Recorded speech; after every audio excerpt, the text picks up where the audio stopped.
Assalamu alaikum wa rahmatullahi wa barakatuh. This is Mustafizur Rahman Chaudhry Tanveer, ex-student government president of New York College, the City University of New York. Today I am going to talk to all of you regarding 5 মের ওই হেফাজতে ইসলামের স্টুডেন্টদের contribution এবং বৈষম্য বিরোধী আন্দোলনের সাথে জড়িত মাদ্রাসার স্টুডেন্টদেরকে নিয়ে। আজকের যে টপিকসটা হলো হেফাজতে ইসলাম, কওমি মাদ্রাসা এবং কওমি মাদ্রাসার স্টুডেন্ট। কওমি মাদ্রাসার স্টুডেন্টরা অনেক বেশি পরিশ্রম করে এবং অনেক স্যাক্রিফাইস করে তারা তাদের এডুকেশন কমপ্লিট করে, যেখানে তারা অনেক বেশি পড়ালেখা করতে হয়, অনেক ল্যাঙ্গুয়েজ শিখতে হয়, ফার্সি শিখতে হয়, আরবিক শিখতে হয়, উর্দু শিখতে হয়, বাংলা শিখতে হয়, সো অনেক কিছু। And then there is really hifz the Quran memorisation and stuff like that. হ্যাঁ, এবং তারা কমপ্লিটলি এডুকেশন শেষ করার পরে তারা কিন্তু ওই যে বাংলাদেশের গভর্নমেন্ট, প্রিভিয়াস গভর্নমেন্ট একটা কি আরম্ভ করছিল, ওইটা সম্বন্ধে অন্যদিন বলবো, যেন ওইটার কারেকশন কি দরকার। বাট ওরা কোনো রিকগনিশন পাইতো না, বাট তারা they did not really care about recognition. কিন্তু লাস্ট গভর্নমেন্ট ফোর্সফুলি তাদেরকে রিকগনিশন করানোর চেষ্টা করছে by giving for their own benefit. But anyway, I'll talk about it another day.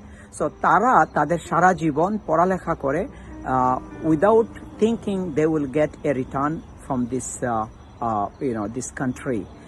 They just to make sure dedicate their whole life how society can stay pure and righteous, and how society can stay honest, and they can really give to the country. They stand against ওই যে রেপিস্টের বিরুদ্ধে, যাতে দেশের মানুষের morality high থাকে, আমাদের গার্লসরা safe থাকে।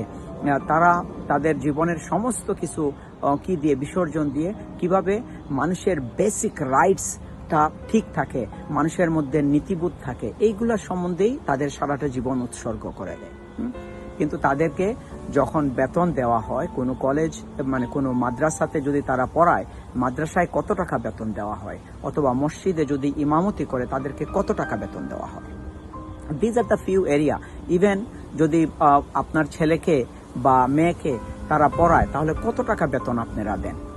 এই সব কিছু মিলায়ে আমি বলবো যেটা এই যে বৈষম্য, আপনি একটা স্কুলের টিচার, একটা ম্যাথের টিচারকে বা একটা কেমিস্ট্রির টিচারকে বা একটা ইংলিশের টিচারকে কত টাকা দেন। একটা আরবিক টিচার যে না মানে যার মাস্টার্স ডিগ্রি আছে, ব্যাচেলার ডিগ্রি আছে, বা ইন্টারমিডিয়েট ফার্স্ট বা এইভাবে যে ডিগ্রি আছে, কিন্তু আপনি কত টাকা বেতন দেন, আপনার বাসায় এসে পড়াইলে কত টাকা বেতন দেন। সো এই যে বৈষম্য তাদের সাথে সারা জীবন, বাট তারপরে তারা কেয়ার করে না, বলে আলহামদুলিল্লাহ উই আর গুড, ঠিক না। এবং এই বাংলাদেশ গড়ার জন্য সবচেয়ে বেশি স্যাক্রিফাইস যদি কেউ করে, এই কওমি মাদ্রাসার স্টুডেন্টরা করে থাকে। তারা তাদের সমস্ত জীবন কি করে, কিন্তু তারপরে তাদের বেতন কত, 5,000 টাকা, 7,000 টাকা, 6,000 টাকা, right, which is equivalent to আপনি আপনার ঘরের যে কাজের মানুষ রাখেন বা ড্রাইভার রাখেন, ড্রাইভারের বেতন থেকে কম। তো এই যে বৈষম্য, এই বৈষম্য থেকে I think that this government should think about it, and তারা এই জিনিসগুলা কি করা উচিত। তারা it's not that they never come and really ask for it, but we as a human, as a সচেতন মানুষ হিসাবে আমরা তো এই জিনিসগুলো টেক কেয়ার করা উচিত।